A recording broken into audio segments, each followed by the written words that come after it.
so you know how you're always seeing personalized stuff everywhere these days? Yeah. Huh? Like, you go to the grocery store and they give you those coupons based on what you've bought before. Yeah, yeah. Or like, websites just seem to know what you want before you even search for it. Mm. Well, that same kind of personalization is starting to change how we learn, too. Yeah, it's pretty fascinating how all those experiences we have as consumers are really raising the bar for what we expect from education, too. Right. Like, we almost expect that same level of personalized guidance when we're trying to learn something new. Totally. It's almost like having a personal tutor who knows exactly like what you're good at, what you struggle with, even when you're getting bored or frustrated. Yeah, yeah.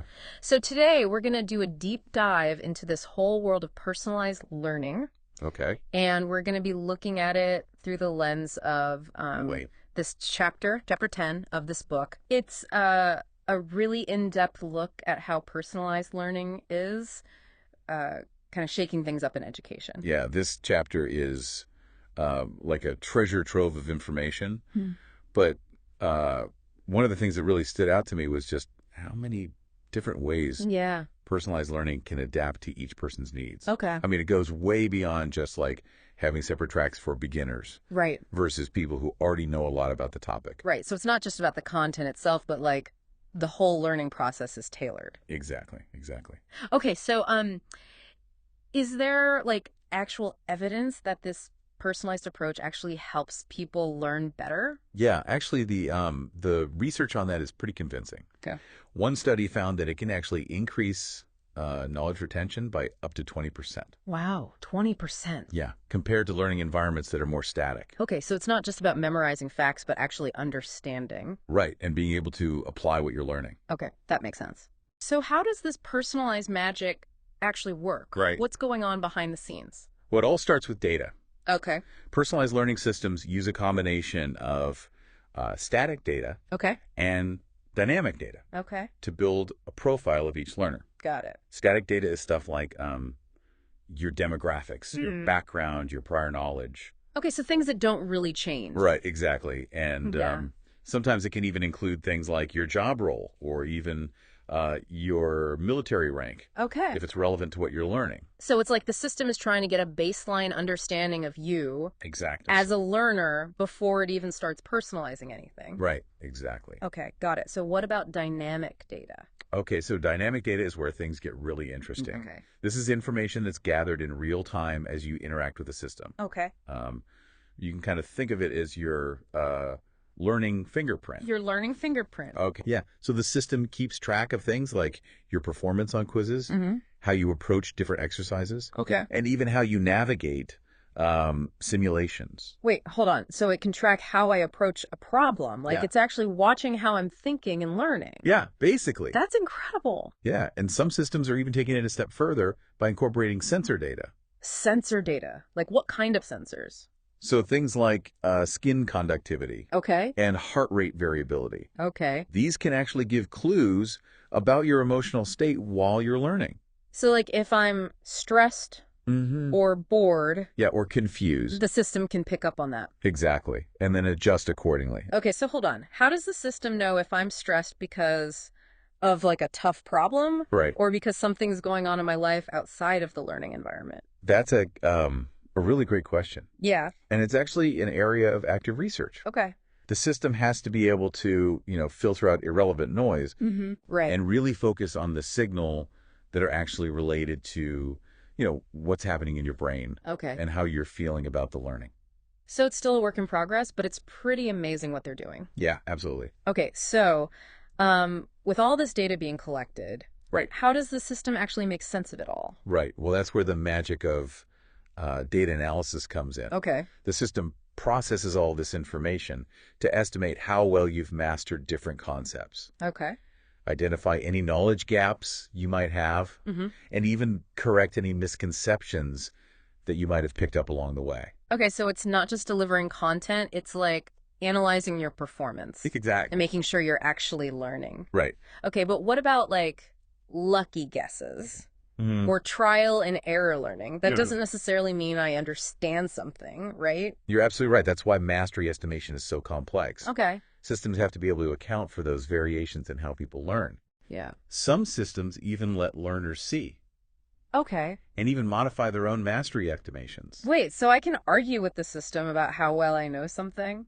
Yeah, kind of. It's called an open learner model. An open learner model. It allows for a more collaborative approach where the learner is more involved in the assessment process. I like that. So it's not just a one-way street. Exactly. Okay, so we've talked about the data, the analysis, but how does all of this actually translate into a personalized learning experience? Okay, so this adaptation happens at different levels. Okay.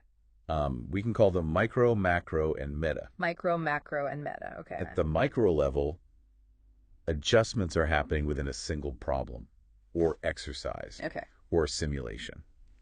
Got it. So, for example, the system might change the difficulty of the next question based on how you answered the previous one. Oh, okay. So it's constantly adjusting to make sure I'm being challenged. Exactly, but not overwhelmed. Right. Okay, that's cool. What about macro and meta? Okay, so at the macro level, the system adjusts the sequence of the learning topics. Okay.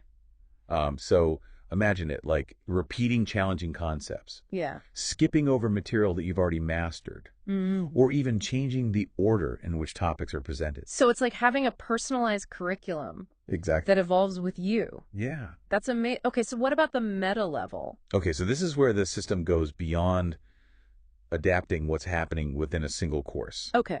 At the meta level, it can recommend completely different learning applications. Wow. Or resources based on your overall needs and goals. Okay. So, for example, imagine the system suggesting a hands-on workshop to go along with an online simulation or like pointing you towards specific articles or research papers to deepen your understanding. Wow, so it's not just personalizing the content, but like the whole learning ecosystem around me. That's really powerful. But I imagine all of this requires some pretty serious technology behind the scenes. Oh, absolutely. You're not just talking about a simple app here. Yeah. Personalized learning needs a really robust infrastructure. Okay. We're talking about hardware and software that can handle massive amounts of data, process it in real time, and implement sophisticated algorithms to personalize the learning. Wow, that's a lot to consider. It is. What about things like bandwidth? Yeah. I mean, that's got to be a huge factor, especially for people who don't have great internet access. Absolutely. Bandwidth is a critical consideration. Yeah. Systems need to be designed to minimize how much network usage they require. Okay. So they can still be effective, even with slower internet speeds. Right. So everyone has access to personalized learning. Right. No matter where they live or what their internet situation is like. Exactly. Okay. And I'm guessing data quality is super important too. Oh, yeah, absolutely. It's not just about having a lot of data. Right. But having the right data. Exactly. The data needs to be accurate. Okay. Representative of all the different learners. Yeah. And free from any bias. Garbage in, garbage out. Right, right. So how does the system, make sense of this mountain of data?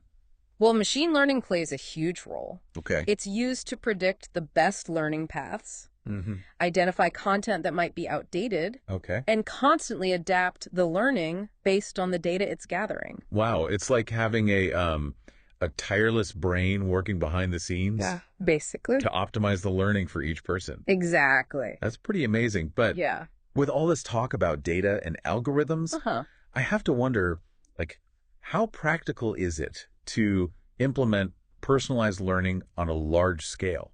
Yeah, that's a really valid concern, and there are definitely challenges. Okay. One of the biggest ones is making sure that the technology is accessible and user-friendly for everyone involved. Okay. From the learners to the instructors. To the administrators. So it's not just building a complex system. Right. But making sure that everyone can actually use it. Exactly. Okay, what are some other challenges? Another big one is the need for ongoing development and maintenance. Okay. These systems need to be constantly updated and refined to stay current and effective. So it's like a living, breathing thing. Yeah, exactly. Okay, so how do we even know if all of this effort is actually worth it? Right. How do we measure the success of personalized learning?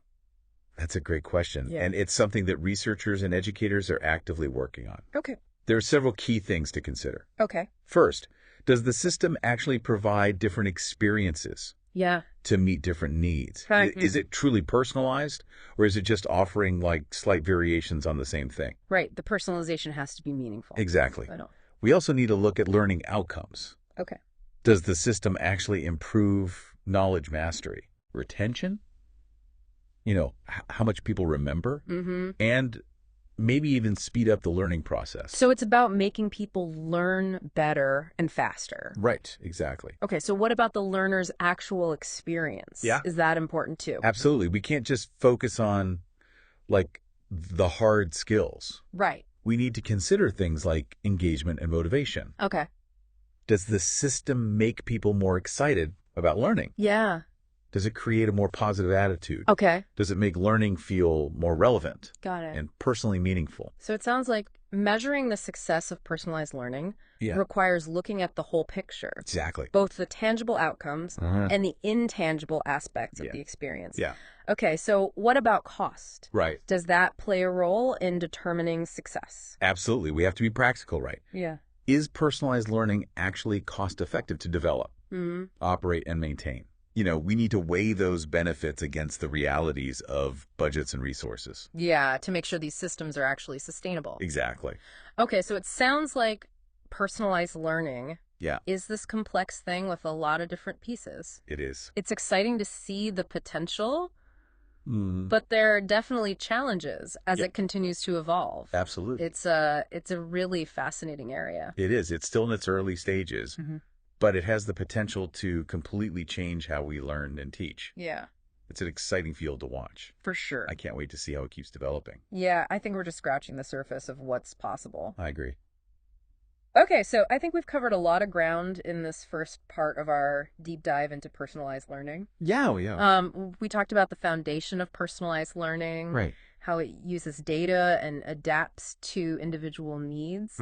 And we looked at some of the key challenges and things to consider when implementing it. Yeah. Yeah, so much to think about, Definitely. but there's so much more to explore. Absolutely. All right, so we're back and we're talking personalized learning. Yep, still diving deep. So in the last part, we were talking about the foundations of personalized learning, all those different types of data and all the challenges and all that. Right, right. But now I want to get like really specific and talk about the actual technologies that are making all of this possible. All right, let's get into the tech. Yeah, because I'm really interested to see how all those kind of abstract concepts we were talking about are actually like being put into practice. Right. So what are some examples of like the actual technologies that are driving this whole personalized learning movement? So one of the most exciting areas is adaptive learning platforms. Adaptive learning platforms. Yeah, so these platforms basically use algorithms to adjust how hard something is and how fast you're learning. Okay. And they do it in real time based on how each learner is doing. So it's like having a digital tutor that's constantly like watching over your shoulder and giving you help exactly when you need it. Exactly. That's pretty cool. Yeah, and these platforms are getting really good at tracking your progress. Like they can look at way more than just whether you got an answer right or wrong. Okay. They can look at things like how long you spent on something, how many times you tried it, even like the patterns of your mistakes. Wow. So it's like the system is learning how you learn as you're learning. Yeah, exactly. That's kind of mind-blowing. It is. And can these platforms be used for like any subject? Pretty much, yeah. Or is it mostly just like math and science? No, they're being used for everything, like language learning. Oh, wow. Soft skills training, you name it. Okay. The key is that they can really tailor that experience to what you're learning and how you learn best. That's really impressive. Okay, so what about learning analytics? Okay, so learning analytics. Yeah, I've heard that term. Yeah. But I'm not really sure like what it actually means. So it's basically using data to understand and improve learning. Okay. So it involves tracking all sorts of things like student engagement, how many people are finishing a course, and even like how effective different teaching methods are. Oh, so it's not just about tracking how each student is doing, but also using data to make the whole learning environment better. Exactly, yeah. That's cool. So it's like having like a data dashboard for education. Exactly, yeah. Are there other ways learning analytics is being used? Yeah, one of the most promising things is using it for early intervention. Early intervention, okay. So basically using it to identify students who might be struggling before they fall too far behind. Oh, okay. So you can provide support before it's too late? Exactly. So it's not just helping students who are already struggling, but like preventing them from struggling in the first place. Exactly, yeah. It's about trying to create a more level playing field for everyone. I like that. That's really powerful. Okay, so we've talked about adaptive learning platforms. We've talked about learning analytics. Yep. Now, what about artificial intelligence? Okay, so AI is playing a bigger and bigger role in personalized learning. Yeah, because AI is everywhere these days. It really is. So how is it being used in education? So one of the biggest areas is in developing intelligent tutoring systems. Intelligent tutoring systems, what are those? They're basically like virtual tutors that can give you personalized feedback and guidance. Okay. They can look at your work, figure out where you need more practice. Okay. And even give you like really specific explanations and hints. So it's like having a tutor who's available 24/7. Yeah, pretty much. And they know exactly what you're good at and what you struggle with. Right. And because they're powered by AI, they can keep getting better and better based on all the data they're collecting. That's incredible. Are there other ways AI is being used? Yeah. Another big one is in analyzing those huge data sets of student data. Okay.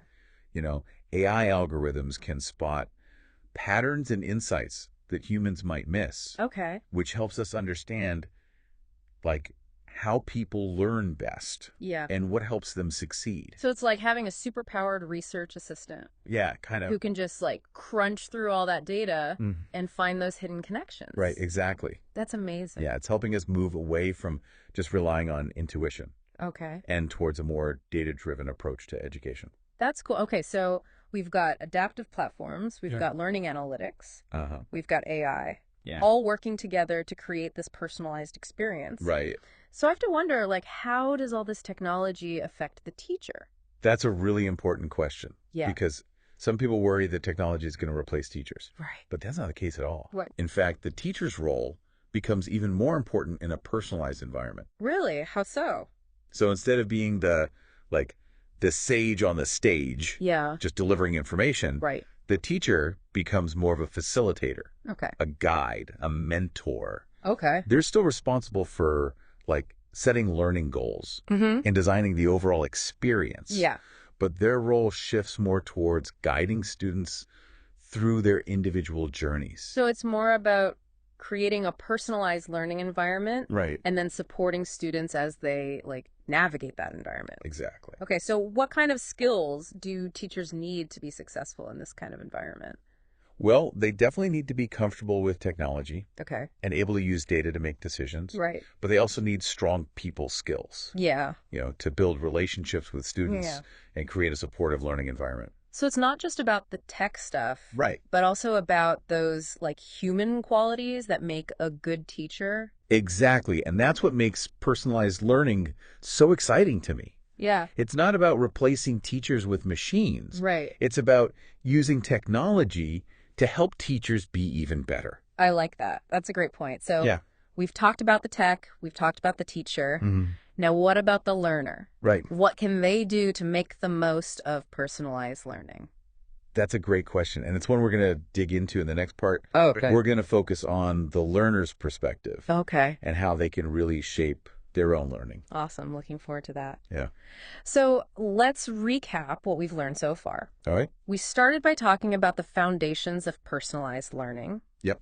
How it uses data and adapts to individual needs. Then we dove into all those different technologies, adaptive platforms, learning analytics, AI, all that stuff. And we talked about how all of this is changing the role of the teacher. Yeah, giving them new opportunities to be more effective. Right, exactly. It's been a cool conversation so far. It really has, and we're not done yet. Nope. So join us for part 3, where we're going to shift our focus to the learner. Yeah, looking at how they can take control of their learning. Absolutely.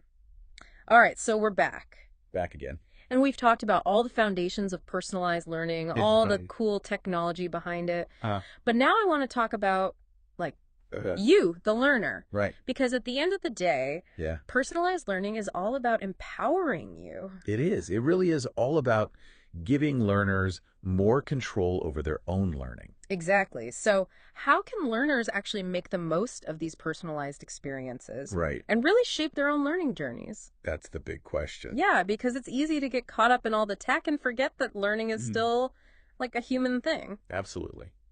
So what are some practical tips that learners can use to really take advantage of these personalized systems? I think the most important thing is to be proactive. Proactive. Okay. You don't just passively sit there and absorb the information. Right. Really engage with the material. Okay. Ask questions. Yeah. Don't be afraid to ask for clarification when you need it. So it's about taking ownership of your own learning and not being afraid to speak up if something's not working for you. Exactly. These systems are designed to adapt to you. Yeah. But they need your input to do that effectively. So give feedback. Yeah. Ask for adjustments. Absolutely. If you need them. Yeah. Okay, what about all those different learning paths and resources that these systems often offer? Yeah. Any advice on how to navigate all of that? I'd say be open to experimenting. Experimenting, okay. Try different approaches and see what works best for you. Yeah. You might discover new learning strategies or resources that you never would found otherwise. It's like having a learning buffet. Yeah, I like that. Where you can try all these different things and create your own personalized learning menu. I love that analogy. Right. What about reflection? Oh, reflection is crucial. Okay. Take the time to really think about what you're learning. Yeah. How you're learning it. And what strategies are working best for you. Oh, okay. These systems give you a lot of data about your progress. Yeah. But the real insights come from you, thinking critically about that data. Okay. And connecting it to your own experience. So be mindful of your own learning process. Exactly. And pay attention to what works for you and what doesn't. Yeah. Okay, so what about sharing those insights with other people? Like, is there a role for learners to play in actually improving these systems? Absolutely. Your feedback is so valuable. Share your thoughts with your instructors or even the people who develop the learning system. Okay. By sharing your experiences. Yeah. You can help make things better for everyone. So it's like this collaborative effort between learners, teachers, and the tech developers to make the best learning experience possible. Right. We're all in this together. I love that. So personalized learning isn't just something that happens to you. It's something you actively participate in. Exactly. And shape. Yeah. You have the power to influence it.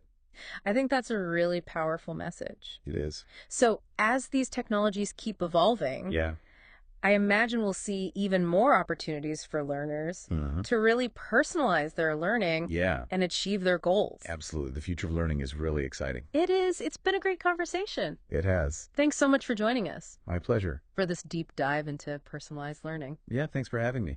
We hope you learned something new and that you're feeling inspired to take a more active role in your own learning. Absolutely. Keep learning, everyone. That's it for this deep dive. We'll see you next time.